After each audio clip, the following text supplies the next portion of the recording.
우리 교우들 기도 덕분에 지난 주간에 인도네시아 발리에 가서 우리 발리 비전센터 국제이사회를 또 은혜 가운데 잘 마치고 돌아왔습니다.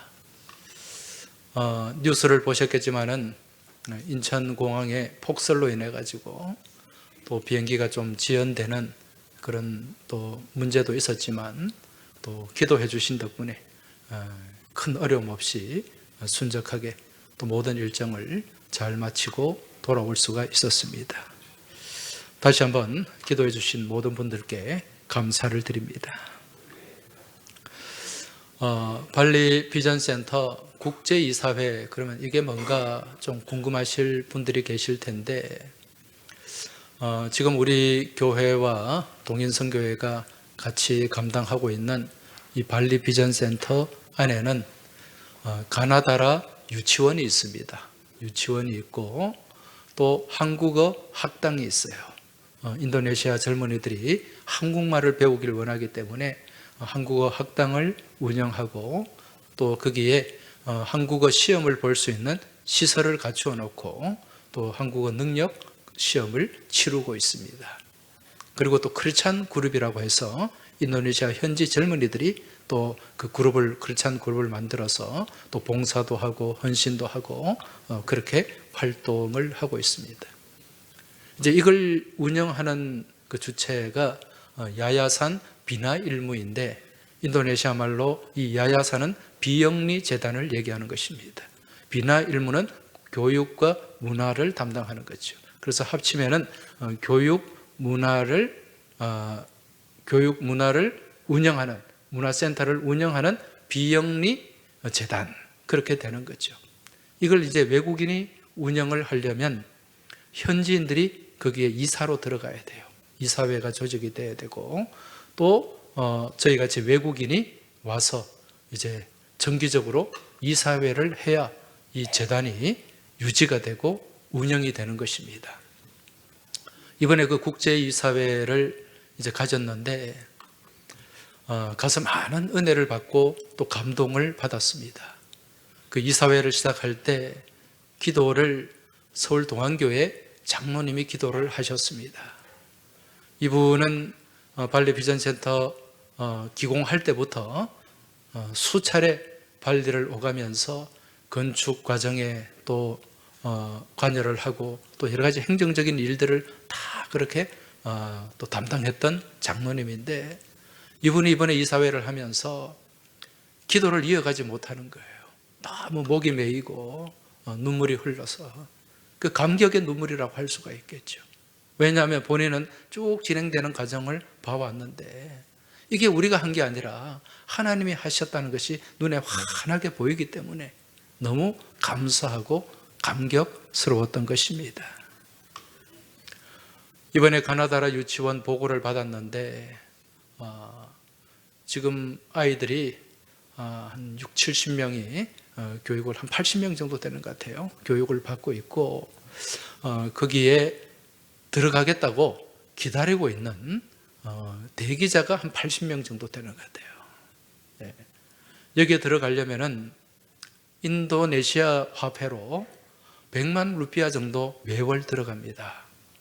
100만 루피아면은 우리 돈으로 한 10만 원 정도 돼요. 네. 그런데 인도네시아 사람들 월급이, 평균 월급이 한 4, 50만 원 정도 됩니다. 그러니까 이 100만 루피아가 이 사람들에게는 굉장히 큰 돈이죠. 그럼에도 불구하고 그 돈을 써서라도 이 유치원에 들어오겠다는 그런 열망을 갖고 있는 사람들이 많이 있다는 거죠. 그만큼 지금 유치원 교육이 잘 되고 있다는 것을 반증해 주고 있습니다. 그리고 한국어 학당에는 한국어를 배우길 원하는 인도네시아 젊은이들이 밤마다 거기에 몰려듭니다. 그래서 그 비전센터 마당이 넓은데 그 넓은 마당에 오토바이로 꽉 차요. 그리고 열심히 공부해서 또 한국과 관련된 어떤 회사에 취직을 하거나 또 한국에 오고 싶은 그런 젊은이들이 그렇게 몰려들고 있다는 거죠. 이게 얼마나 감사한지 모릅니다. 더불어 지난 여름에 또 우리 항서교회 의료 선교팀 모두 16분이 한 주간 봉사를 하고 왔는데, 그 어떤 이들의 열정과 열심의 흔적이 제가 가니까 그대로 남아있더라고요. 많은 사람들에게 감동을 주었고 또 저에게 고맙다는 인사를 전해온 분들이 많이 있었습니다. 그래서 내년에도 꼭 오십시오, 그렇게 부탁을 하기도 했습니다. 지난번에 우리 의료 선교팀이 발리까지 갈 때 굉장히 고생을 했어요. 인천까지 올라가서 거기서 비행기 타고 또 다른 나라, 아마 말레이시아이죠, 한번 거쳐서 그렇게 발리까지 들어가는데 굉장히 고생했습니다. 오는 날에는 또 비행기가 없어져가지고 하루를 더 머물고 그렇게 국내로 들어오는 그런 일도 있었는데, 이번에 저희가 가서 지난번에 의료 선교를 가서 너무 열심히 한 걸 하나님이 다 보신 것 같아요. 하나님이 보시고 너 너무 힘들다, 그래서 부산에서 직접 가라. 그래서 김해공항에 얼마 전에 한 달 전쯤에 발리까지 직항으로 갈 수 있는 노선을 만들어 주셨습니다. 할렐루야. 그래서 이전에는 비용도 훨씬 많이 들었는데 바로 가니까 시간도 단축되고 또 비용도 많이 싸게 그렇게 갈 수 있게 되었습니다. 내년에 또 아울리치를 갈 거예요. 1월 달쯤에 모집을 하게 될 텐데 빨리 하셔야 될 것 같아요. 안 그러면 너무 인원이 차가지고 중간에서 잘리는, 커트당하는 또 그런 일이 있지 않을까 싶습니다. 이 모든 것이 하나님의 은혜요, 또 하나님께서 베풀어 주시는 축복인 줄로 믿습니다. 이번에 발리에 갔을 때 거기에 카리나라고 하는 자매가 있어요. 우리 발리 갔다 오신 분들은 다 아실 겁니다. 30대 초반의 젊은 여성인데 거기서는 본부장이라고 부릅니다. 한국말도 굉장히 잘하고 모든 또 행정적인 그런 부분들을 총괄하고 있는데, 이 카리나에게 제가 그쪽 발리 지역은 힌두교니까 카리나의 그 카스트, 여러분 인도의 힌두교는 카스트가 있지 않습니까? 계급이 뭐냐 이렇게 물었어요. 그랬더니 자기는 왕족에 해당되는 크샤트리아에 해당이 된다 그럽니다. 그런데 이 카리나가 크리스찬이에요. 인도네시아는 보니까 주민등록증에 거기에 종교가 다 표기가 됩니다. 이 종교를, 주민등록증에 종교를 바꾸는 게 굉장히 어려운 일이에요. 자기가 가진 것을 다 포기해야 됩니다. 그래서 그 왕족의 지위까지 다 포기하고 이 카리나가 크리스찬이 된 거예요. 어떤 분은 아니 인도네시아는 무슬림 국가, 이슬람이 아닌가 그렇게 생각하실 텐데 그게 맞는 거예요. 인도네시아는 이슬람 국가입니다. 85%가 다 이슬람을 믿고 있어요. 그런데 발리는 그렇지 않아요. 발리는 같은 인도네시아 섬인데 여기는 90% 이상이 힌두교입니다. 왜 그렇게 되었는가? 원래 인도네시아는 힌두교가 지배하는 나라, 섬이었어요. 그런데 13세기경에 여기에 이슬람이 들어오기 시작합니다. 이슬람이 들어오면서 점점 세력을 확장하는 거예요. 그러다가 한 200년이 지난 한 15세기쯤에 이제 이슬람이 너무 강성해져 가지고 이 힌두교 왕조를 무너뜨려 버립니다. 그 당시에 마자파히트 왕조가 있었어요. 마자파히트 왕조가 힌두교 왕조인데 이 왕조를 완전히 무너뜨려 버리고 이 인도네시아를 다 장악하게 됩니다. 그럼 이제 이 사람들은 쫓겨서 어디로 갔는가? 발리로 들어간 거예요. 그래서 여기에 왕족들과 승려들과 또 여러 백성들이 이제 발리로 그렇게 이주를 하게 된 거죠. 지금도 발리가 우리 제주도 한 3배 정도 되는 섬인데 인구는 450만이에요. 굉장히 인구가 많은 그런 섬입니다. 이게 이제 우리나라로 본다면 좀 비슷한 사건이 있는데, 우리나라 고려 왕조가 망하고 쫓겨갔잖아요. 그 왕씨들이 어디로 쫓겨갔습니까? 거제도로 많이 쫓겨갔죠. 거제도로. 그래서 거기서 숨어 살았어요. 그러면서 그 성을 나타낼 수 없으니까, 왕씨라는 성을 드러낼 수 없으니까 성을 바꾸었죠. 그래서 바꾼 성이 어떤 성입니까? 왕자에다가 점을 하나 찍어서 옥시, 저 위에 중층에 옥시가 한 분 앉아 계십니다. 네. 또 왕자에다가 지붕을 씌워가지고 전씨. 그래서 제가 알기로는 이 거제도의 옥시와 전씨는 같이 결혼하지 않은 걸로 그렇게 알고 있습니다. 근데 제가 아는 집사님, 권사님은 또 결혼했더라고요. 어쨌든 지금 이제 이 발리 섬으로 쫓겨온 그러한 많은 사람들이 자기의 신앙, 힌두교를 계속 이어가기 위해서 거기에 지금까지 모여서 그렇게 살고 있는 거죠. 그래서 이 카리나 또한 그 후손이에요. 그 왕족의 후손인데 지금 이제 자기의 그 신분을 다 포기하고 이제 하나님의 자녀, 하늘나라의 왕족이 되었습니다. 그래서 지금 행정 직원들을 다 통솔하고 또 크리스찬 그룹의 리더가 되어가지고 얼마나 헌신적으로 또 일을 잘 하고 있는지 모릅니다. 나이가 34살, 미혼입니다. 물어보니까 한국 남자하고 결혼하고 싶답니다. 혹시 이 왕족을 며느리로 드릴 분이 있으면 저한테 얘기를 하시면 제가 중매를 서도록 하겠습니다. 제가 이 카리나에게 또 물었어요. 한국에 몇 번 왔느냐 이렇게 물었더니 3번 왔대요. 3번. 얼마 전에도 이 부산을 다녀갔습니다. 우리 교회 좀 그 크리스찬 그룹이 왔는데 우리 교회에 초청을 하려고 했는데 저쪽에 교대 앞에 있는 애광교회에서 선수를 쳐버렸어요. 아예 발리에서 장로님이 예약을 해놓고 가서 우리 교회에 오지 못하고 그쪽 교회에서 또 케이블카도 태워주고 또 여러 가지 부산을 소개하는 그런 프로그램을 가졌더라고요. 내년에 오면은 우리 교회에 오라 그렇게 얘기를 해두었습니다. 이 카리나에게 한국에 몇 번 왔느냐 그랬더니 이번 여름 포함해서 총 3번을 왔대요. 근데 다 여름에 왔어요. 눈을 본 적이 있느냐 물었더니 눈은 한 번도 못 봤대요. 그래서 한국은 눈이 많죠 물어요. 나는 한국에 살아도 눈을 잘 못 본다 그랬어요. 그러면서 이 카리나 자매가 이제 가장 소망하는 게 화이트 크리스마스를 맞이하는 거예요. 화이트 크리스마스. 언제 한번 겨울에 와서 꼭 한번 하얀 눈과 함께 성탄을 맞이하고 싶다는 그런 소망을 얘기했었습니다. 여러분 오늘이 무슨 날인지 아시죠? 무슨 날입니까? 대림절 첫 번째 주일이에요. 대림절이 무슨 절기입니까? 성탄을 기다리는 절기, 주님의 오심을 기다리는 절기, 지금은 다시 오실 주님을 기다리는 절기.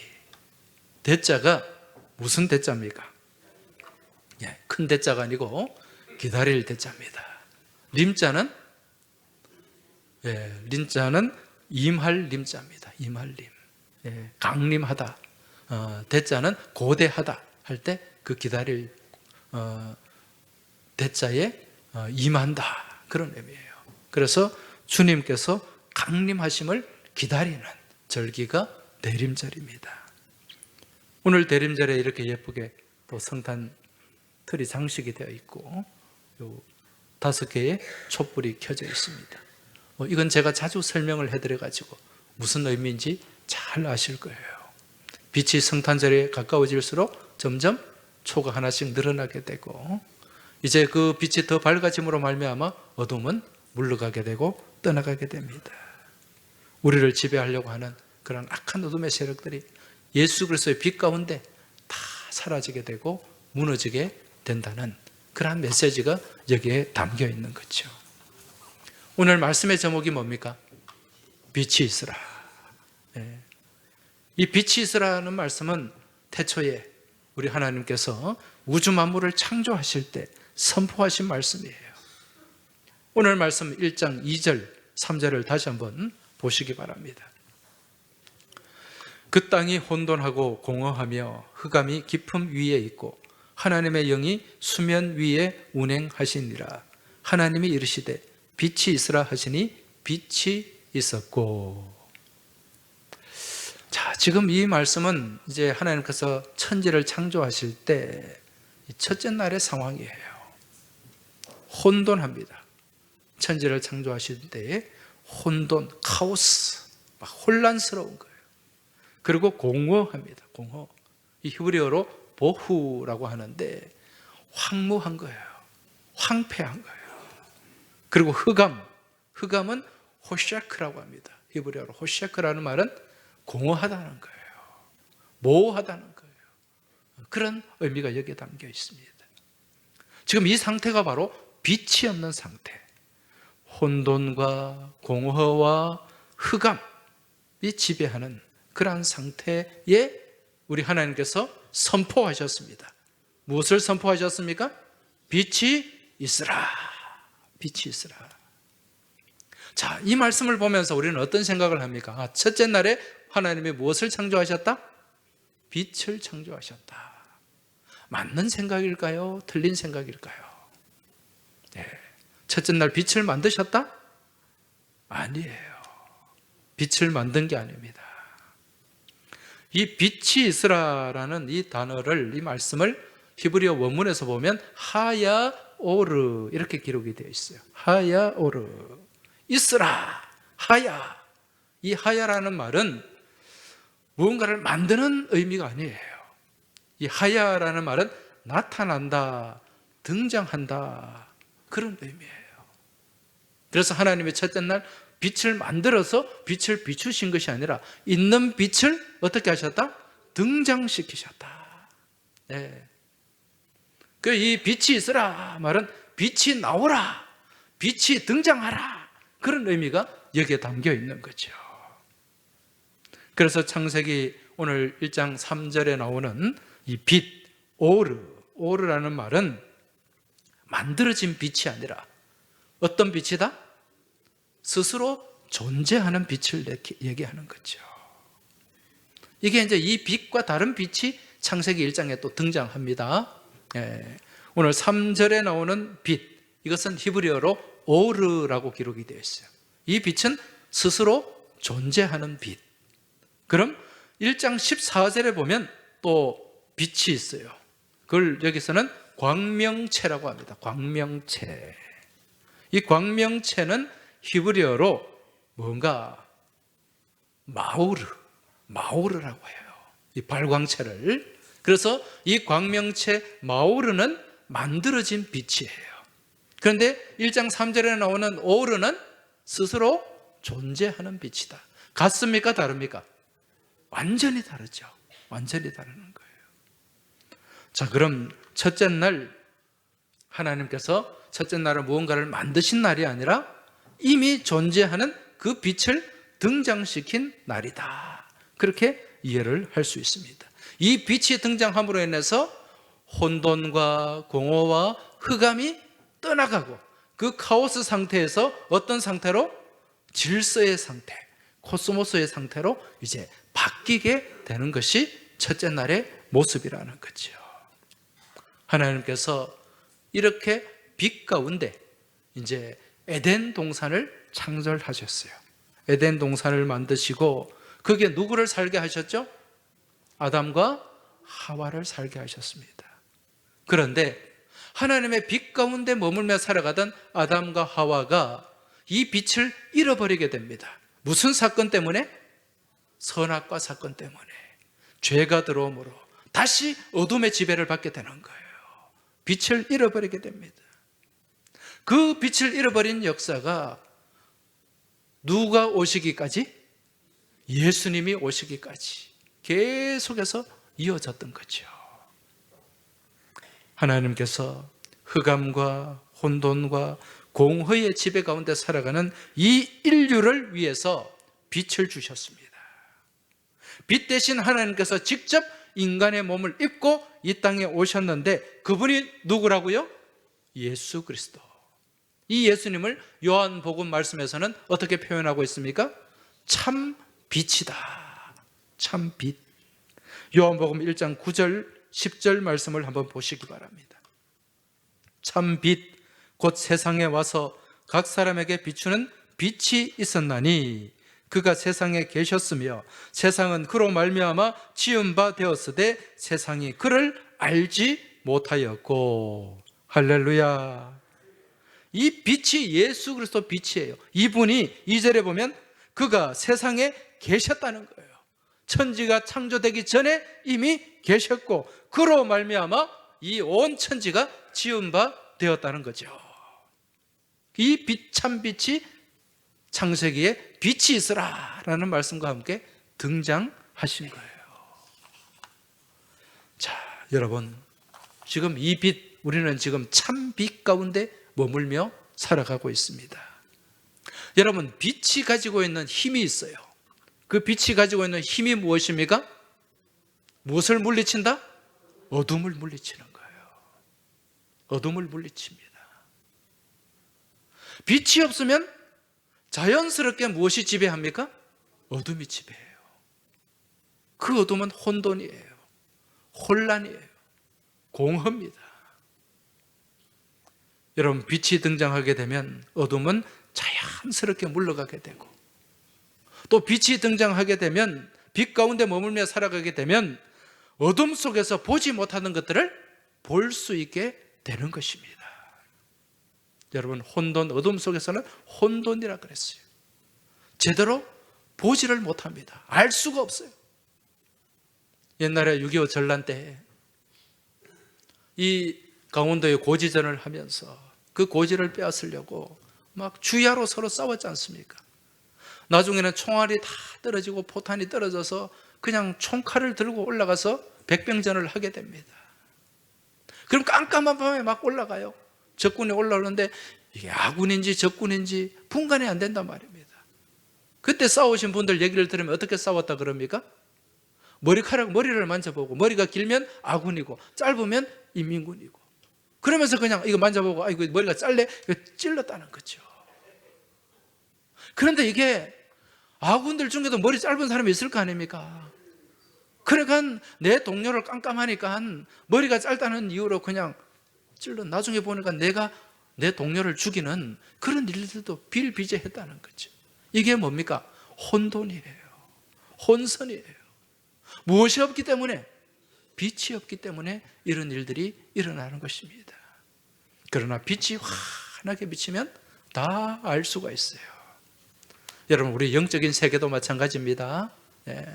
영적인 세계에 빛이 비춰지지 않으면 여러분, 이 영적인 세계의 이 오묘함을 알 수가 없어요.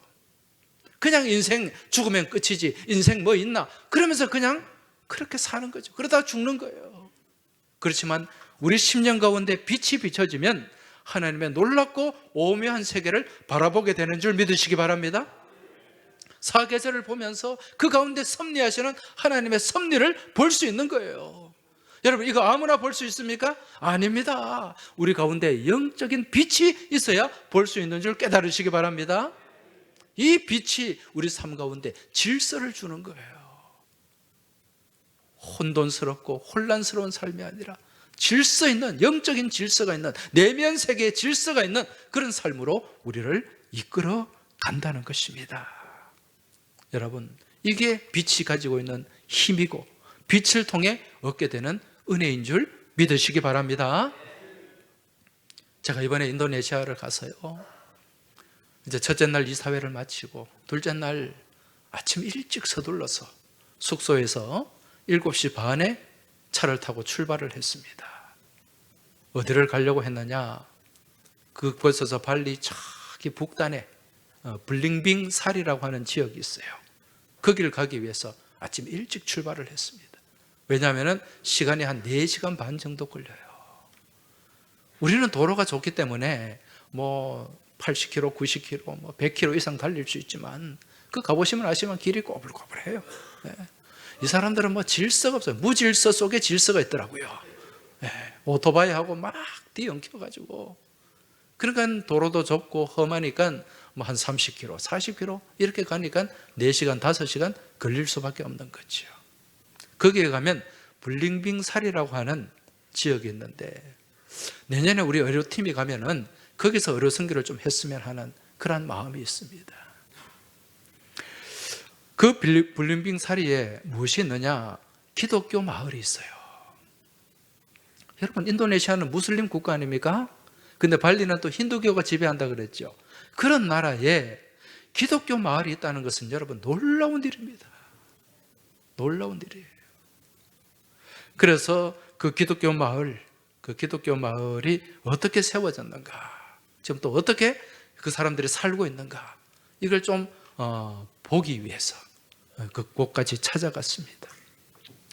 거기에 가니까 이 블링빙 사리 기독교 마을에 역사가 있더라고요.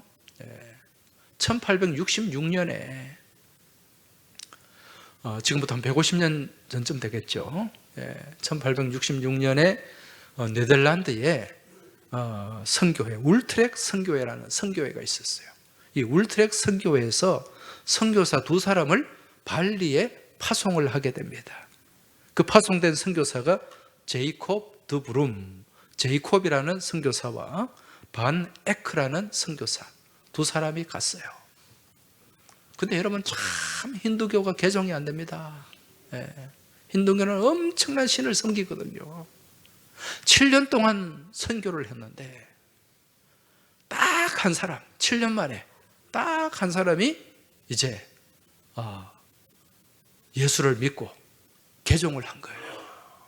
예수를 영접하고 개종을 했는데, 이제 이 제이콥 선교사가 이 개종자에게 세례를 베풀었습니다. 그런데 문제는 이 세례받은 이 현지인이 이 선교사를 칼로 찔러서 죽이고 말았어요. 그런 일이 일어났습니다. 그러니까 이 현지 선교에서는 이 바네크 선교사를 다시 소환하고 그냥 선교의 문을 닫아버리고 말았습니다. 그게 한 50년 동안 지속이 되었어요. 그 후에 이제 1931년, 한 85년 전이죠. 1931년에 기독교 선교사 협의회라는 단체에서 또 선교 전도인을 한 사람 파송을 하게 됩니다. 그 전도인이 누구인고 하니 중국 사람이에요. 중국 사람 장또항, 이름이 장또항입니다. 장또항이라는 전도인을 보냈는데 이 사람이 정말 헌신적으로 열심히 전도를 했어요. 마을마다 집집마다 다니면서 전도를 했는데, 그 중에 이 장또항의 전도를 받은 사람 중에 한 사람이 누구냐면은 그쪽 지역에서 아주 이름이 높은 주술사였어요. 대주술사. 우리로 치면은 큰 무당이에요. 큰 무당이에요. 이 주술사 이름이 빤또링입니다. 빤또링. 이 빤또링을 만나게 되는데, 이 빤또링이 굉장히 시리에 빠져 있었어요. 시리에 빠져 있었는데 그 이유가 뭐냐면은 이 빤또링과 더불어 다른 지역에 또 이 빤또링과 비슷한 대주술사가 있었어요. 근데 2사람이 원수지간이었어요. 근데 이 2사람이 이 악한 영적 대결을 벌인 거죠. 그 주술 대결에서 이 빤또링이 지고 말았어요. 지면은 어떻게 되는가? 이제 거기다가 저주를 걸게 되는데 3개월 안에 죽게 되는 저주였어요. 그래서 이제 이 빤또링을, 이 장또항이 빤또링을 만났을 때는 거기서 패배를 하고 이 저주에 걸려가지고 3개월 안에 나는 죽는다. 이제 그 생각에 사로잡혀서 식음을 전폐하고 완전히 지금 사람이 비실비실 죽어가는 그런 상태였다는 거죠. 여러분, 이 발리에서는요, 이렇게 저주를 받게 되면은 내가 이제 죽는구나 해서 식음을 전폐한다고 합니다. 그러니까 3개월 동안 지나면서 제대로 먹지 않으니까 그냥 자연스럽게 죽는 거예요. 이런 상태에서 장또항 전도인을 만나게 되죠. 누가? 주술사 빤또링이. 그런데 이제 이 장또항이 복음을 전한 거예요. 너 안 죽는다. 그거 아니다. 예수만 믿으면 산다. 모든 신을 다 지배하고 그 신 위에 최고의 신인 예수라는 이 신을 믿으면, 하나님이라는 신을 믿으면 이거 주술 이런 거 아무 문제가 아니야. 이 빤또령이 들어보니까 어차피 나는 죽을 몸인데 그 위에 더 힘센 신이 있다니까 한번 믿어보자, 이런 생각을 가졌던 것 같아요. 그러면서 이 빤또령이 예수를 영접하게 됩니다. 예수를 믿게 돼요. 그러면서 이 생명의 신, 생명을 관장하는 신으로 이제 소개가 된 거죠. 그러면서 다시금 이 빤또령이 밥을 먹고 물도 마시고 그럼 기운을 찾은 거예요. 그러니까 3개월 되니까 죽어요, 안 죽어요? 안 죽었죠. 야, 이거 놀랍다. 그러니까 그 빤또령 밑에 제자들이 있었어요. 새끼 무당들이. 예, 보니까 스승이 안 죽거든. 야, 이 예수 대단한 신이야. 그러면서 예수를 같이 믿기 시작한 거예요, 이 제자들이. 그러면서 이 빤또령이 누구를 찾아갔느냐? 누구를 찾아갔겠어요? 자기 원수, 예, 저주를 걸은 그 원수를 찾아갔는데 그 원수 주술사가 보자마자 귀신이 온 줄 알고 주랭랑을 쳐버렸어요. 주랭랑을. 그러니까 이 빤또령이 생각할 때, 야, 내가 죽을 건데 내가 다시 살고 내 원수가 나를 보더니 그냥 막 도망을 치니까, 야, 이 예수가 대단하다. 그러면서 이제 사람들에게 예수를 전하기 시작한 거예요. 그러다가 한 2년 만에 그 지역에서 300명이 넘는 사람들이 예수를 믿게 됩니다. 300명이 넘는 사람들이. 예. 그래서 이제 점점 예수 믿는 사람들이 늘어나니까, 여러분, 이 힌두교가요, 어떤 면에서는 굉장히 과격한 거예요. 요즘도 인도에서 막 교회 불태우고 막 그러지 않습니까? 테러하고 명예살인하고 과격한 종교예요. 그 예수 믿는 기독교인이 점점 늘어나니까 이 힌두교 사람들이 여기에 이제 경계를 하고, 그러면서 이 사람들을 핍박하기 시작한 겁니다. 교회를 부수고 재산을 빼앗고 또 이 예수 믿는 사람들을 호적에서 다 파버리고, 옛날에 우리도 예수 믿는다는 이유로 막 호적에서 파버리는 그런 경우가 있었지 않습니까? 그리고 교회를 공격하고. 여러분, 이 발리나 인도네시아는 1년에 2모작, 3모작 하는 나라예요. 모내기 해서. 제일 필요한 게 뭡니까? 모내기 하려면 물이죠. 물을 다 끊어버리는 거예요. 물을 막아버리고 농사를 못 짓게 하는 거예요. 그리고 상점에 가도 물건 거래를 할 수 없게 만드는 거죠. 그리고 심지어는 사람이 죽어도 매장을 못하게 합니다. 그래서 살 수가 없는 거죠. 그러다가 결국 이제 1939년입니다. 1939년에 이들을 인도네시아 정부에서 강제로 이주를 시키게 됩니다. 어디로 이주를 시켰는가? 3일 길을 가야 되는 밀림을 3일 길을 가야 들어갈 수 있는 지역, 그곳이 어딘가? 블링빙 사리라고 하는 지역이에요. 발리 사람들에게는 이 땅이, 이 블링빙 사리가 이 밀림 속에 사나운 짐승도 많고 그래서 저주받은 땅으로 그렇게 인식이 되고 있었어요. 악한 귀신들이 살고 있는 땅. 그래서 여기 들어가면 다 죽을 수밖에 없는 땅. 그러니까 이 사람들이 여기에 블링빙 사리 정글로 보낸 거는 어떻게 하라고 보낸 거예요?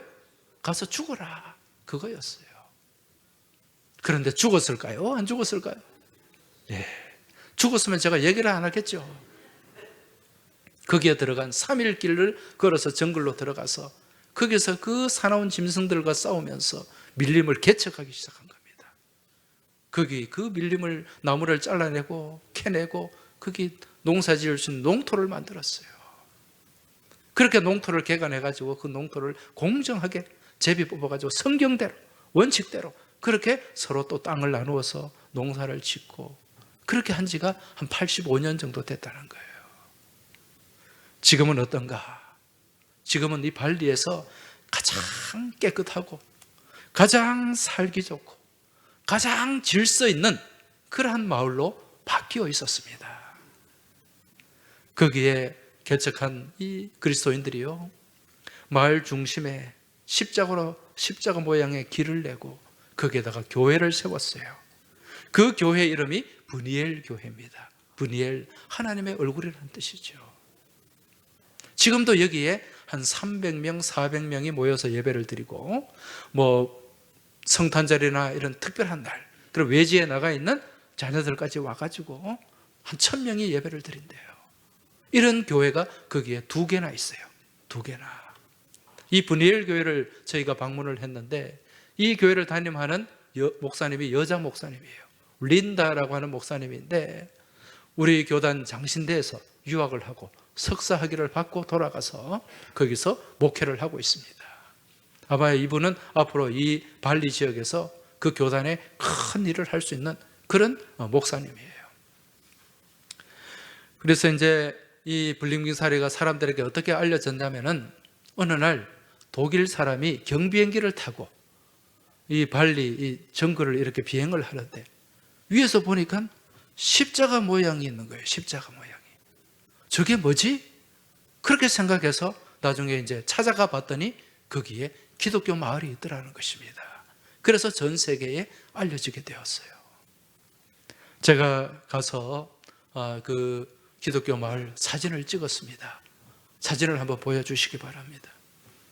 저게 이제 들어가는 입구로 들어가는 블링빙 사리로 들어가는 문이에요. 저기 위에 보면은 양쪽에 십자가가 분명하게 새겨져 있습니다. 다음 사진 보여주시기 바랍니다.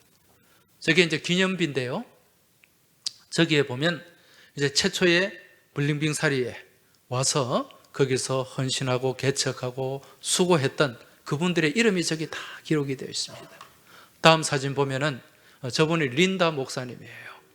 린다 목사님인데 그걸 저희들에게 쭉 설명을 다 해줬습니다. 다음 사진 보시기 바랍니다. 저기 이제 교회 전경이에요. 교회 마당하고 주변인데 다음 사진 다른 각도에서 찍은 사진이고요. 그 다음 사진 저희가 이제 예배당으로 들어가는 문이에요. 지금 저기가 십자가가 안 보이는데 저 위에 맨 꼭대기에 십자가가 있습니다. 십자가가 새겨져 있고 저기 하나는 저주의 문이고 하나는 축복의 문인데 이렇게 이 땅 가운데서는 저주와 축복이 있는데 들어가서는 다 축복의 문으로 나오는 그런 메시지가 저기에 담겨 있었습니다. 예배당을 한번 보여주시기 바랍니다. 저희가 브니엘 교회 예배당이에요. 다음 사진. 저 위에서 빛이 자연 채광이 그대로 빛이 비치고 있습니다. 다음 사진. 저기에 보시면은 남성 2분이 계시죠? 2분은 저 브니엘 교회 장로님들이에요. 장로님이고 중앙에 린다 목사님이고 저기 파란색 티셔츠 입은 자매가 아까 제가 소개해드린 그 자매입니다. 한국어를 잘하고 지금 거기에 지금 행정 책임을 맡고 있는 자매입니다. 카리나 자매. 저 자매를 며느리로 드리고 싶은 분이 있으면 저한테 말씀을 하시면 됩니다. 지금 이제 사진 다 끝났죠? 80년 전에 사람들이 죽기를 받으면서 내몰아 넣었던 그 죽음의 땅, 저주의 땅이죠. 그런데 이들은 그곳에서 더 밝은 빛 가운데 머물렀습니다. 누가 계셨기 때문에? 빛 대신 주님이 계셨기 때문에. 그 죽음의 땅을 생명의 땅으로 바꿔놓은 거예요. 가장 깨끗하고 가장 살기 좋고 가장 행복하게 살 수 있는 그러한 땅으로 바꿔놓고 거기 이 주의 백성들이 모여서 얼마나 화목하게 그렇게 하나님 찬양하며 살아가고 있는지 모릅니다. 여러분, 이게 바로 복음의 힘인 줄 믿습니다. 이것이 바로 복음의 권세요 능력인 줄 믿습니다. 우리가 이러한 복음의 빛 가운데 머물며 살아갈 때 우리를 지배하고 우리를 짓누르고 우리를 힘들게 하는 모든 악한 어둠의 세력들은 다 떠나가게 될 줄 믿습니다. 이번 한 주간 빛 대신 주님을 바라보고 우리 주님의 손을 잡고 날마다 빛 가운데 머물며 그 빛을 걸어가시길 주의 이름으로 축복합니다. 그리할 때 우리 삶 가운데 주님께서 베풀어 주시는 놀라운 은혜가 있고 또 능력이 우리 안에 충만하게 될 줄 믿습니다. 이제 이 고백을 담아서 우리 같이 찬송하며 나아가겠습니다. 우리 앞을 가로막는 태산이 있고 큰 산이 있고 또 깊은 협곡이 있을지라도 주님과 함께 나아가면 우리는 빛 가운데 걸어가게 되고 승리의 길을 우리가 걸어가게 될 줄 믿습니다.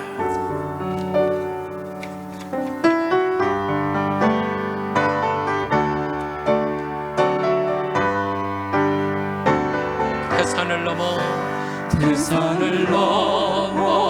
언곡에 가고 빛 가운데로 걸어가면 주께서 항상 지키시기로 약속한 말씀 변치 않네. 하늘의 영광 나의 맘속에 차고도 넘쳐 할렐루야를 힘차게 불러 영원히 주를 찬양하리. 캄캄한 밤에 다닐지라도 주께서 나의 길 되시고 나에게 밝은 빛이 되시네. 길 잃어버릴 염려 없네. 하늘의 영광 나의 맘속에 차고도 넘쳐 할렐루야를 힘차게 불러 영원히 주를 찬양하리. 광명한 그 빛 마음에 받아 찬란한 천국 바라보고 할렐루야를 힘차게 불러 날마다 빛에 걸어가리. 하늘의 영광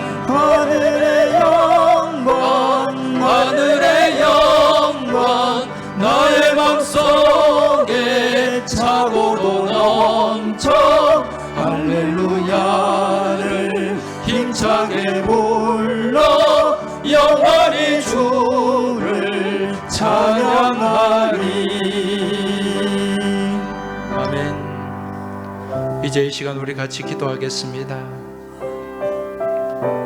태산을 넘어 험곡을 지나갈지라도 우리가 빛 가운데로 걸어가면 주님께서 항상 나와 함께 하시고 나를 도우시고 나를 지키신다는 그 믿음 가지고 우리가 나아갈 수 있도록 같이 기도하시기 바랍니다. 주님의 오심을 바라보며 악한 어둠의 세력들이 나를 짓누를 때도 있고 나를 힘들게 할 때도 있는데 우리 빛 대신 우리 주님을 바라보면 그 어둠의 세력들은 자연스럽게 물러가게 되고 떠나가게 되고 또 주저앉게 될 줄로 믿습니다. 이제 이 믿음 가지고 빛 대신 주님과 함께 하겠습니다. 우리 주님의 손을 놓지 않겠습니다. 이번 한 주간에도 주님의 빛 가운데 머물며 그 길을, 믿음의 길을 걸어가겠습니다. 이 고백을 담아서 우리 하나님 앞에 간절한 마음으로 같이 합심해서 통성으로 기도하며 나아가겠습니다. 우리 주여 한번 외치고 통성으로 기도드리겠습니다. 주여! 아버지 하나님 감사합니다. 오늘도 저희들 가운데 주님의 말씀을 주시고 이 말씀을 붙잡고 이 말씀을 의지하고 이 말씀을 신뢰하며 나아가게 하시니 감사합니다. 아버지 하나님, 저희가 대림절 첫 번째 주 주님의 오심을 바라보며 주님을 기다리는 이 믿음의 절기 가운데서 하나님 늘 어둠에 거하지 않게 하여 주시고 주님의 빛 가운데 머물게 하여 주시고 그 어둠의 세력들을 이기며 나아가는 저희 모두가 되게 하여 주시옵소서. 이 믿음으로 나아갈 때 우리 앞을 가로막는 큰 산이 있을지라도 스룹바벨 앞에서 평지가 되듯이 태산을 넘어 험곡에 갈지라도 빛 가운데로 나아가면 주님께서 항상 지키시고 동행하시고 인도하시고 승리하게 하신다는 그 믿음 저희가 놓치지 않게 하여 주시옵소서. 이 믿음으로 승리하게 하여 주시옵소서.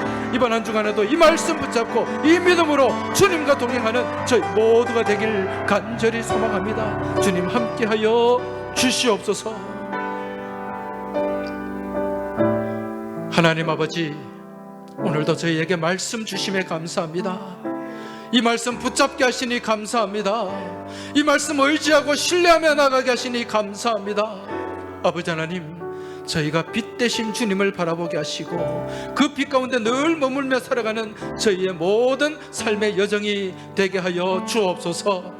그리하여 우리 앞을 가로막는 그러한 어둠의 세력들이 다 떠나가게 하여 주옵시고 태산이 큰 산이 스룹바벨 앞에서 평지 성지가 되듯이 저희의 믿음 앞에서 온전한 시온의 도로로 펼쳐질 수 있도록 주님 도와주시고 인도하여 주시옵소서. 이번 한 주간 저희들 대림절 첫 번째 주간을 지내면서 주님 손잡고 말씀 붙잡고 오직 주님만 신뢰하며 나가는 거룩하고 복된 믿음의 행전이 저희 삶 가운데 펼쳐지길 간절히 바라고 원하오며 우리 주님 예수 그리스도 이름으로 기도하옵나이다. 아멘.